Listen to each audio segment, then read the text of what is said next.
Kinilala ni Pangulong Aquino ang kahalagahan ng pagtutulungan ng gobyerno at mga negosyante para sa ibayo pang pagpapalakas ng Pilipinas.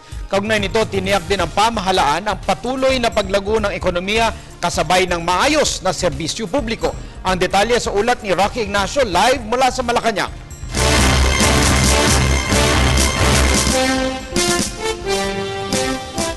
Maraming salamat, Atty. Mark. Palalakasin nga ni Pangulong Aquino ang koordinasyon ng gobyerno sa mga mamumuhunan. Sa layunin nitong magtuloy-tuloy ang economic progress ng Pilipinas, lalo pa daw nakatutok ang buong mundo sa gumaganda ekonomiya ng Asia, partikular na ang Pilipinas.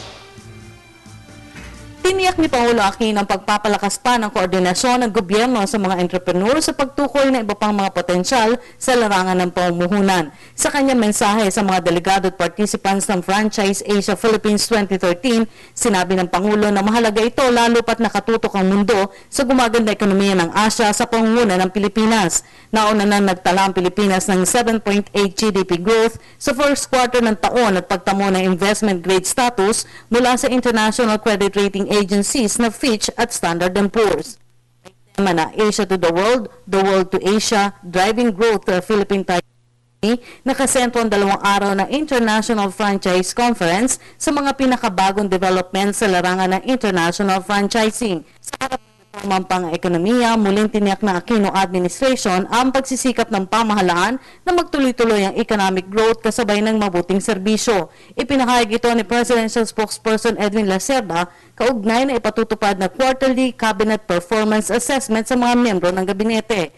Gate ng kalihim, nais kasing makatiyak ng Pangulo na naipapatupad ang mga itinakdang target para bawasan ang antas ng kahirapan sa bansa bago pa man matapos ang termino ng Pangulo. It's just a matter of making sure that the commitments made in a year are followed and may target deliverables po.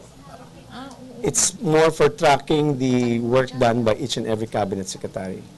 Inaasahan kasing ipatutupad ang performance contract ng Pangulo at miyembro ng gabinete sa susunod na taon.